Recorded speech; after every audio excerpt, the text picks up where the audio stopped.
first ask, because this piece of wood that I shall be using is quite large, is to fit larger jaws into the lathe chuck.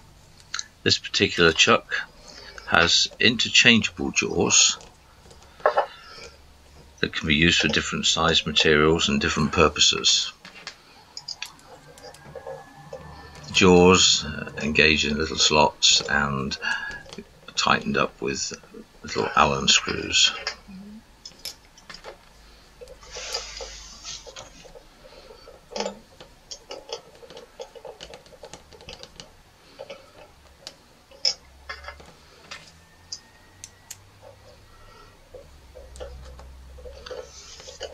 Just getting them all into position first.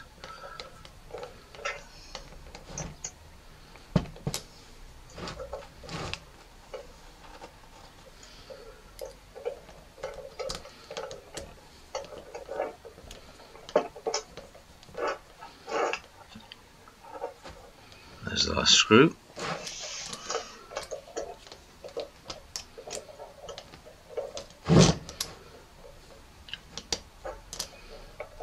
And then we go around tightening them all up. Not too tight, but just enough that they're not going to come loose.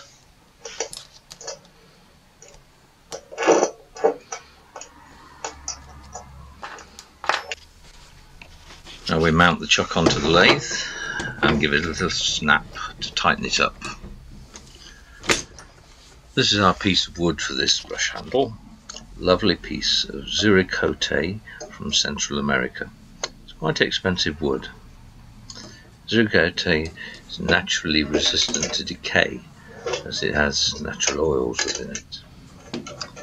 Grain exhibits spider webbing or landscape figure similar to Brazilian rosewood, where one grain line seems to disappear behind the other. First job is to mount it in the lathe with a 4-jaw chuck. This is the T-bar used to tighten up the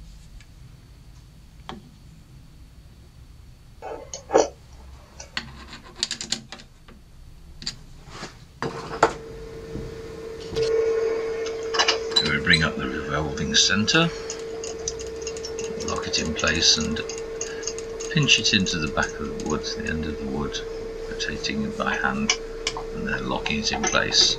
Now we're ready to start removing a bit of this excess wood from the very large blank.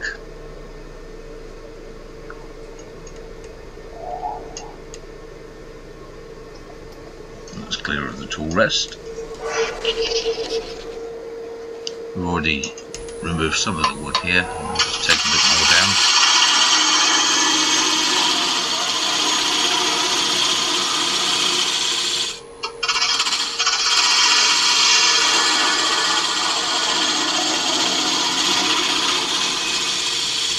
Aiming to bring the final diameter down to about 38mm. That's nice and round.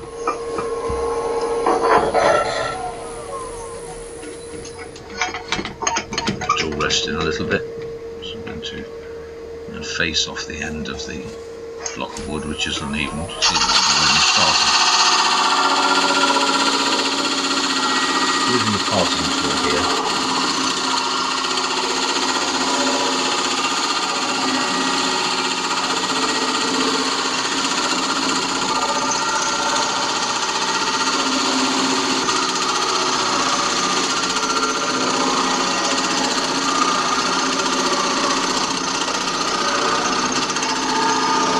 Pick it all the way, so I'm going to be drilling a hole in that centre part.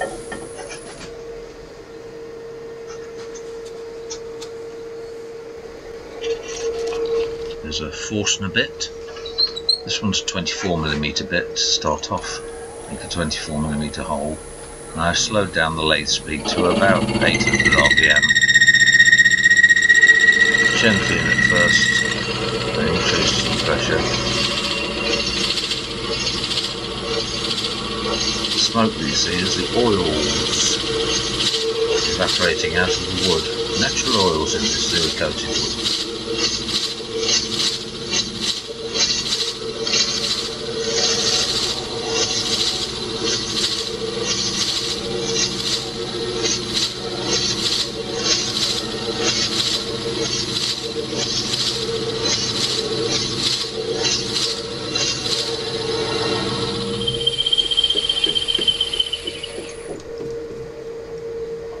Need to move the tailstock up a little bit.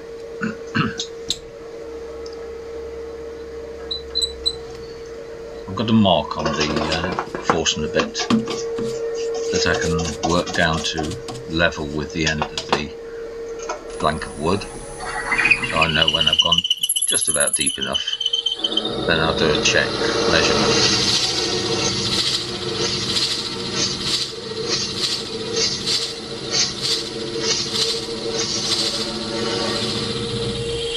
That's down to my mark.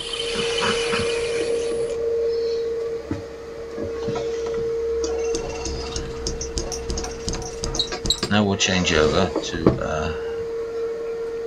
I'm going to have a quick test of the base plug. The knot, that's okay, that's the diameter of the base plug. I'll change over now to a 26mm bit and just plunge that in just a little way. The brush hairs expand just above the plug, therefore a 24mm knot, the 24mm base of the knot, expands out in the brush to 26mm by the time we set it deep enough.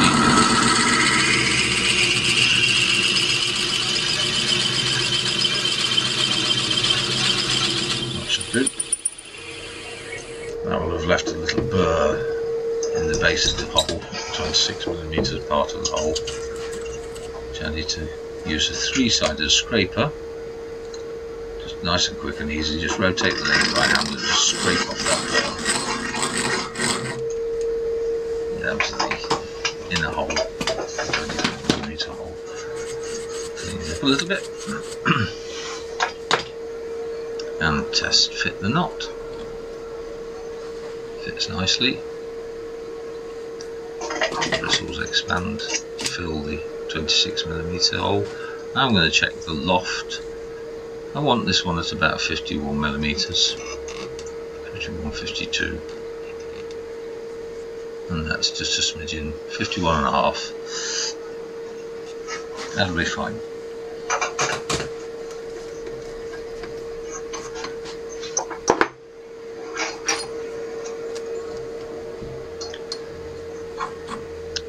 Not out of the way. Now I'm going to drill a smaller hole down the centre. And again, I've got a little mark on the hole, on the drill, so I know how deep I'm going to go. It's only about half an inch, plunging about half an inch down the middle of the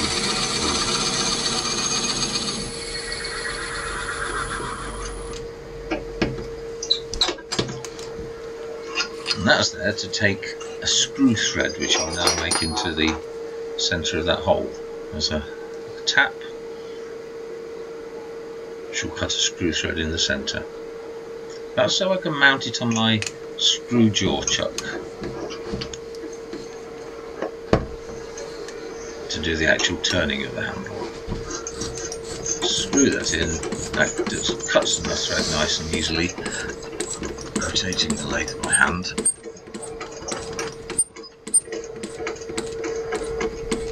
Tight. Now back it up. Reach the bottom.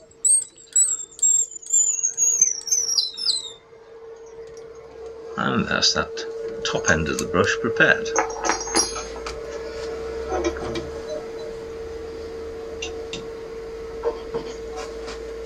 There's the T-bar. Let's get that piece out. There's a double stepped hole in there. Hole down the very centre as well. Smaller hole which has been screw threaded.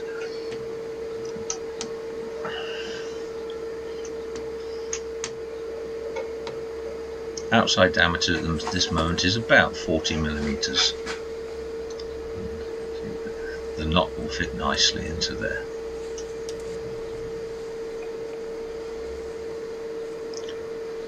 Okay.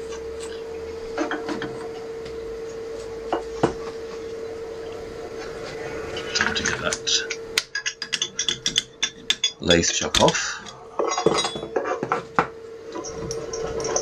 screwing it by hand on one side, and now here's my screw chuck that I made myself.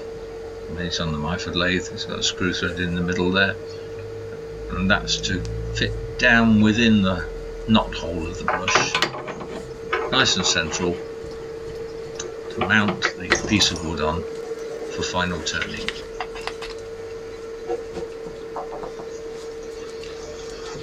Before I do that, I'm going to coat the inside of those little threads in the wood with some CA glue. It's thin viscosity CA glue, so it spreads very easily, just a little bit, just in the threads, and once it's hardened off, that will provide a bit more grip rather than screwing onto soft wood.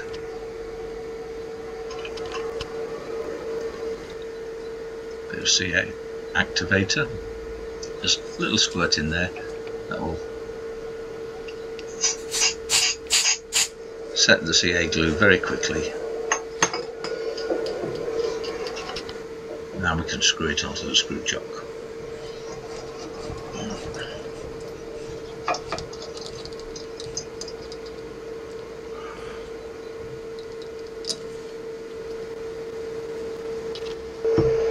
Okay, we bring up the revolving centre and screw the tailstock in just a little bit while rotating it by hand, just to give it a little point of a support in that end. Stops it wobbling when I'm doing the turning.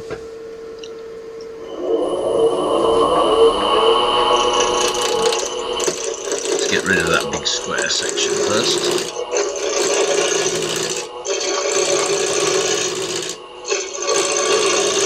Notice I'm using a leather glove there. There's a reason for that. That's to stop wearing out my forefinger, because I'm using my forefinger sliding along the tool rest as a stop. I'm working at the lathe for any length of time, then start to have sore finger. There it is in use. Depth stop with my forefinger running along the tool rest.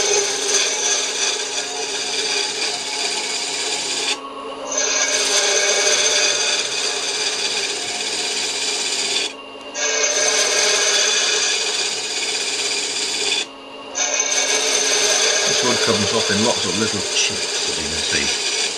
End up with my shirt covered with wood chips. Nearly down to the diameter. I'm just truing up the top dart that was already round.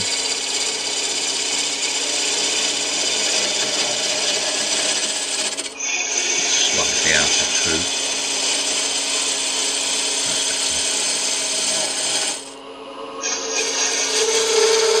Taking it down to hopefully about, I'm just eyeballing it here, about 38mm diameter.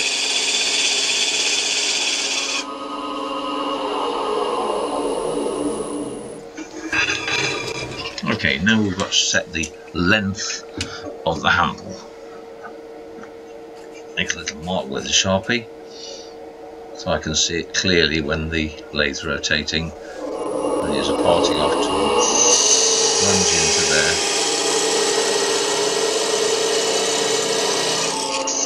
And a second cut just to widen that cut a little bit. And deeper in again. I think I'm about halfway through.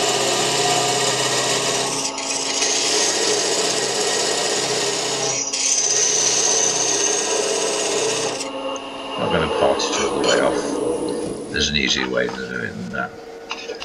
This is a Japanese saw. Pointy cuts on the pull, trying to steady the whole thing. It starts to get tight when I'm nearly through, just the pressure from the tailstock, so back the tailstock off a little bit and complete the cut.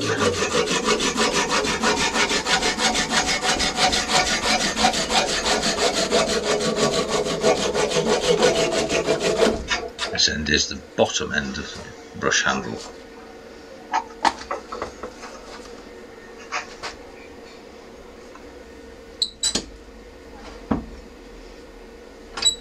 Bring up the point of the rotating centre again. Snug it up so it's just gripping. and tighten it in place. Okay, now for the interesting part. We'll get rid of some of that stuff on the base, the cut stuff. I'm not going to take it all the way down. I want to turn the handle in shape. There's still some support on the tail.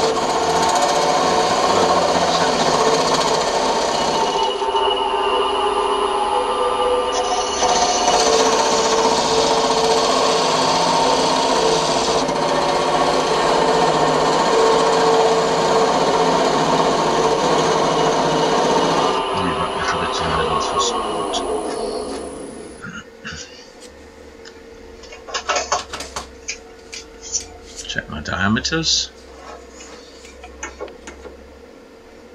38, 39.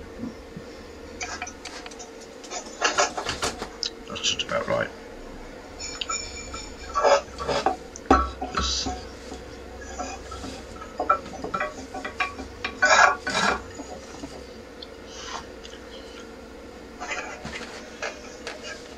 face mask on. Beading tool, 1/8 inch round bead, cut it to the very top of the handle. And another one a little bit further down. Now make 2 washes quite the same.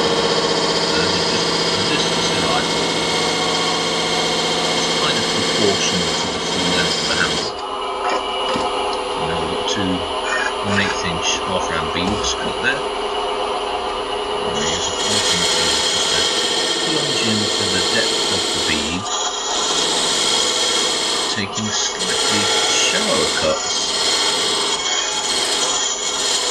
in that top section. What I'm aiming for is to have a sort of slightly bold barrel shape at the top there. The bead, barrel shape, and the bead. Light cuts. Eyeballing it to get the shape right.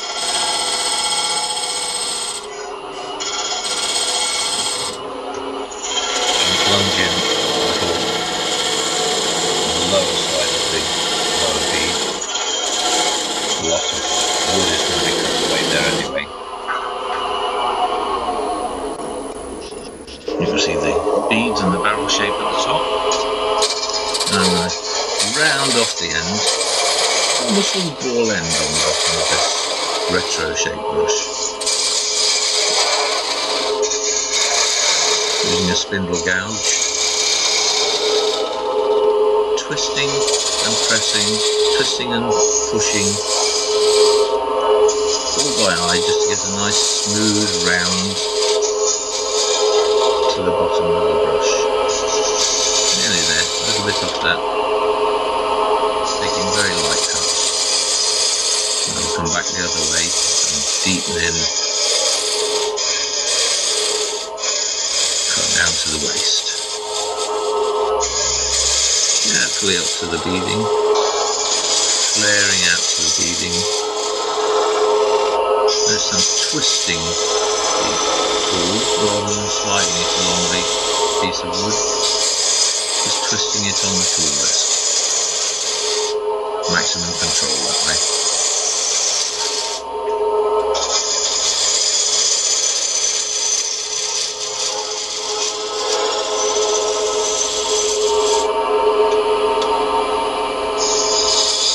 Starting to look like the retro shaving brush handle.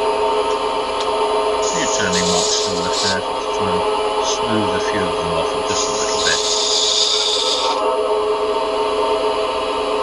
Not rid of that too many of them. That will be sanded off in a little while. And again, all this is eyeballing the shape.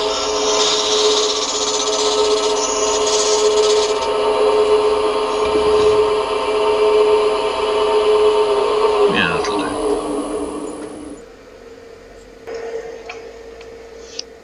Looking good. Starting to see the interlocking grain there now too. Okay, I'm going to trim the very bottom. I'm holding this 1/8 inch bottom at an angle, not going straight in, not going flat.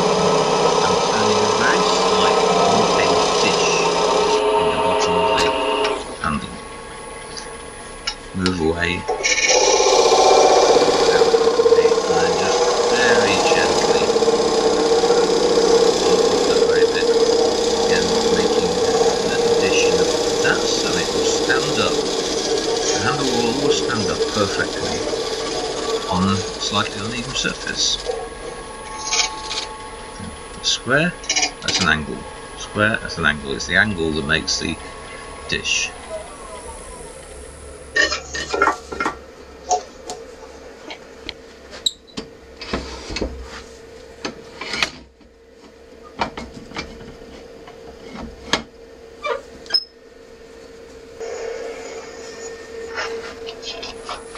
Okay, now we're going to use some 120 grit sandpaper and smooth off a little narrow strip that I've cut.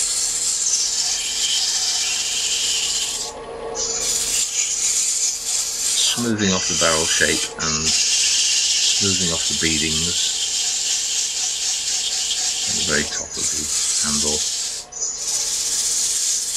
The strip's wrapped underneath. I'm holding it with two hands. Very light pressure. Let the sandpaper do the work.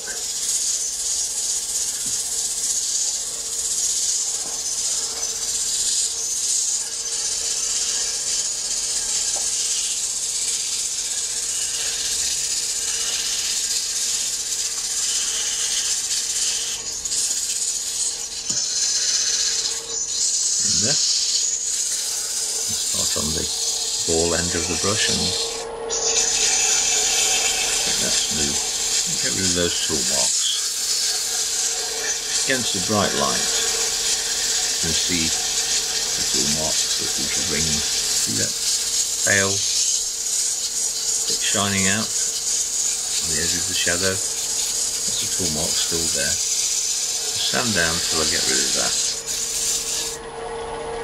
Normally I'd put a dust collector on here, but for the sake of this video I've not. It makes a big noise. Imagine a vacuum cleaner, full blast, right outside of your ear. It's very loud, you can't hear a thing though, have you? You got that thing on. There's a bit more that's there to go. Moving, keeping the sandpaper moving all the while. Round the end.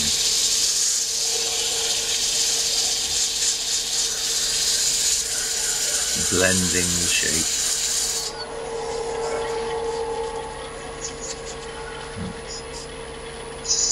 Work into the waistline and the bell out to the beading.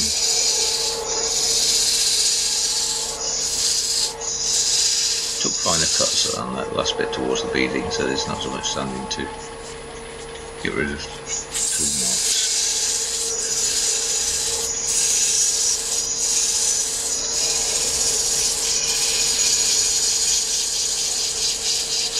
We're getting there.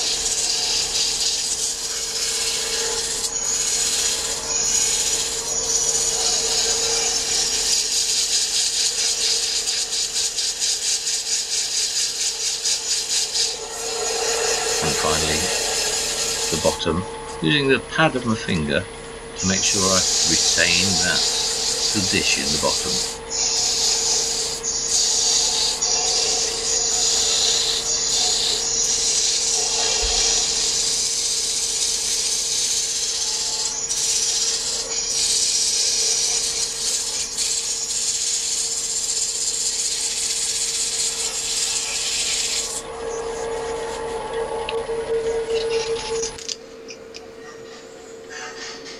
Looking good.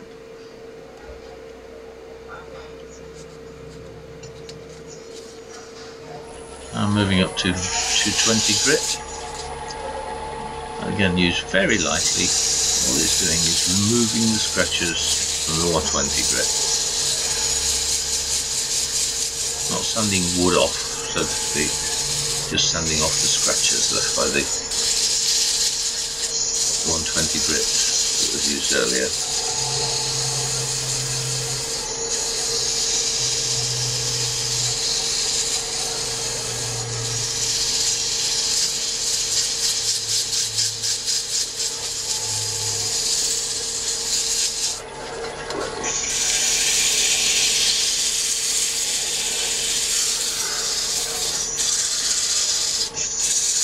Move off the barrel end.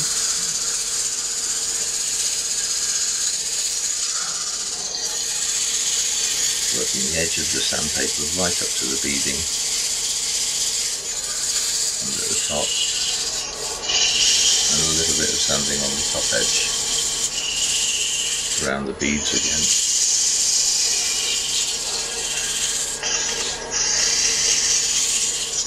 And around the bead at the bottom.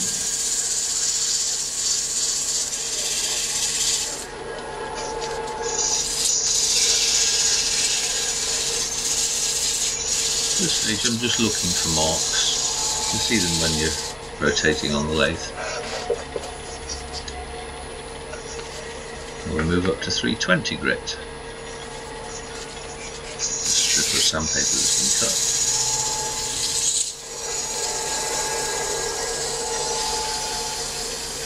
It's getting quite smooth now.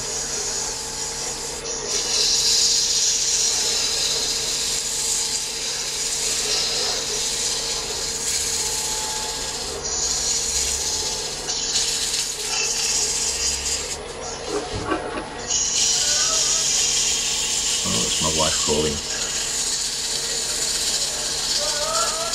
Yep, I know.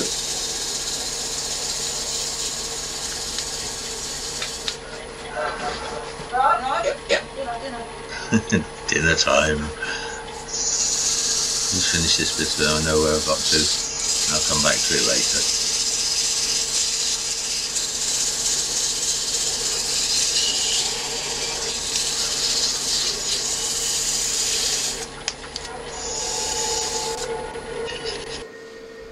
This is safety cloth. It just pulls apart rather than wrapping around it should it grab onto the workpiece.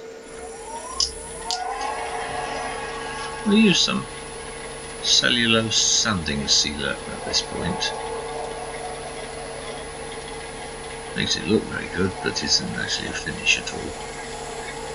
Just filling in the grain, settling the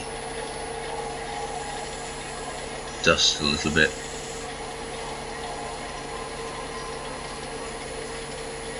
Dries very, very quickly.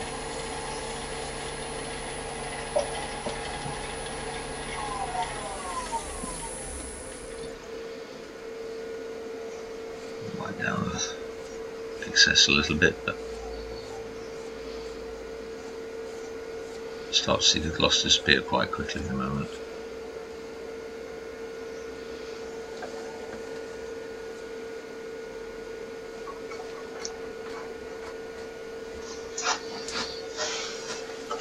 Okay, that's already dry. So we go back to the 320 grit and sand that off. It's virtually sanding it all off actually, it's just leaving a little bit into the open pores of the wood.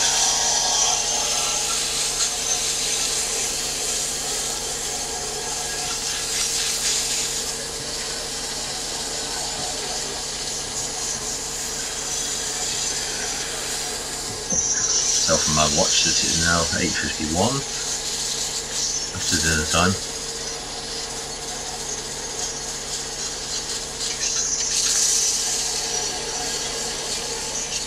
Effectively, I'm just almost removing all of that sanding sealer to get back to wood again.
Okay, we'll move up to an even finer grade. This 500 grit sandpaper, very light, not taking off much.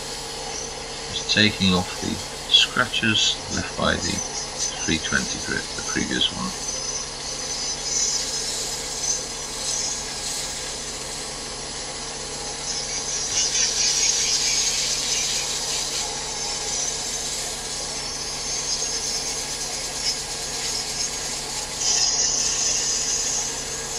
Ouch, that got hot.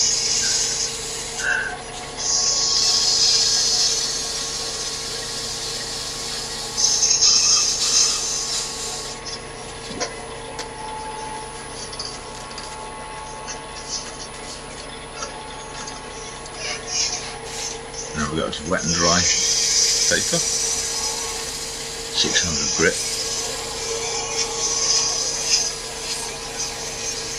Smoother and smoother. Mostly with most woods I can go down to 600 grit and that's good enough, but I shall go a little bit finer on this one. With acrylics, I go right down and down and down, in fact right the way down to 12,000 grit, and then polish natural resins.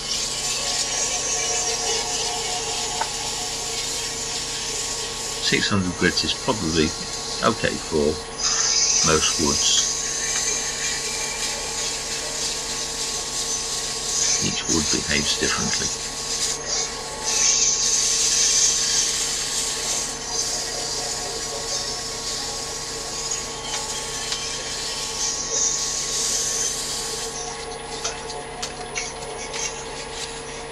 And finally 1200 grit. That'll be my last one for this.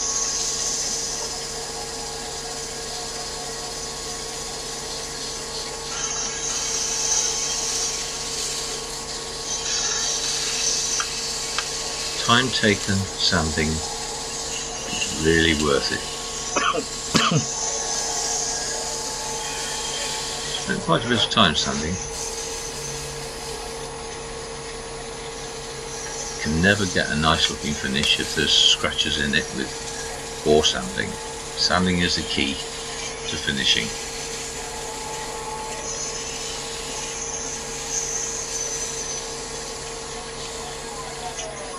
There we go. I'm going to clean it up a little bit. There's a bit of naphtha on a safety cloth. Remove the bits of dust and any surface oils that have built up there.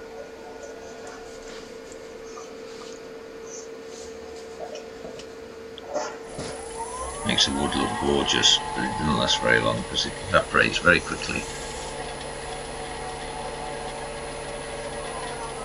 That's all.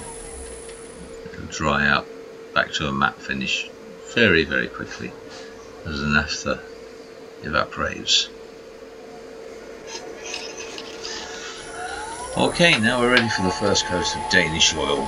I'm only going to show one or two coats of this, but I would leave it to dry, buff it up a little bit, leave it to dry, and put many coats of this, and it's not going to end up super glossy like that.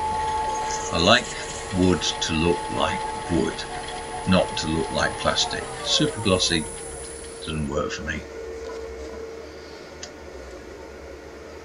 By the way, high glaze finishes like varnishes always fail eventually on wood handled shaving brushes.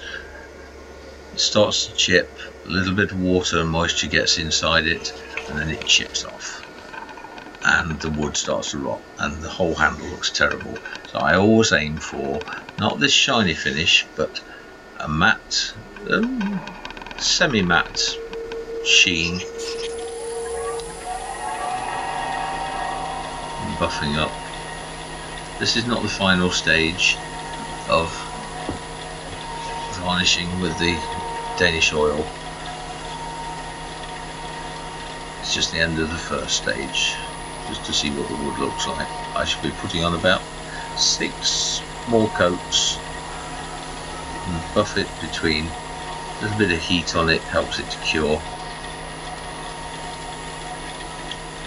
This is just the end of the first one.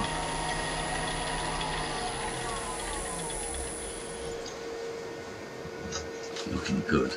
Looking like natural wood. Like polished wood rather than plastic finish.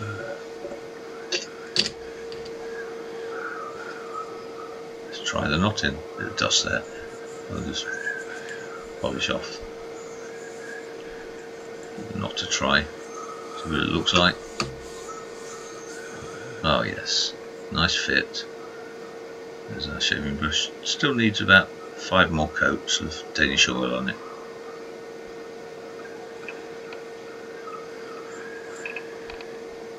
Beautiful wood. There's the interlocking grain there. Landscape feature on the grain.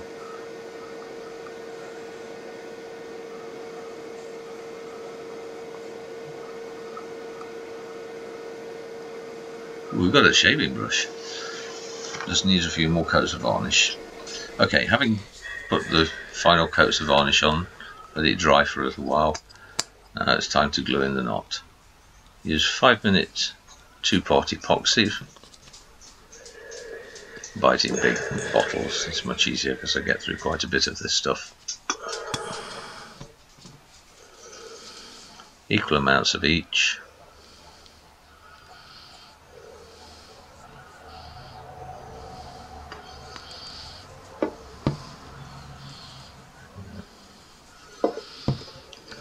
And then mix it up.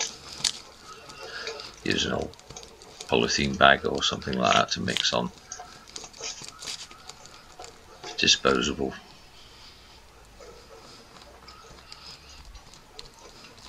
Knack here is not getting it on your fingers because you end up putting it on the handle or even worse on the hairs of the brush. Don't want to do that. There we are. Take a little dollop, a twist to make sure they're not going to drip off, and then start to fill in the hole in the top of the brush. Working it in. A little pile in the bottom first.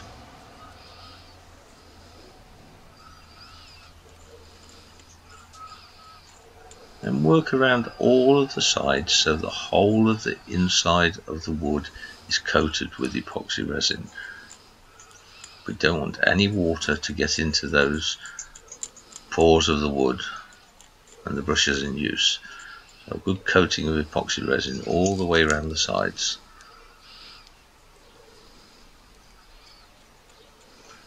Build up a bit more on the bottom. A little bit out there on the top of the brush, but I can wipe that off in a moment.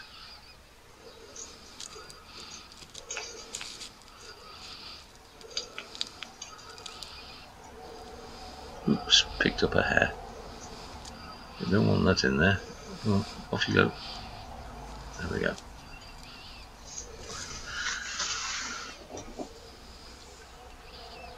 Really coating the inside of the step between the 24 and 26mm hole. That'll do. Wipe off the top, the glue off the top. Clean my hand. That's ready for the knot to be put in. And just push it in and give it a little gentle screw to settle the glue, and that's it.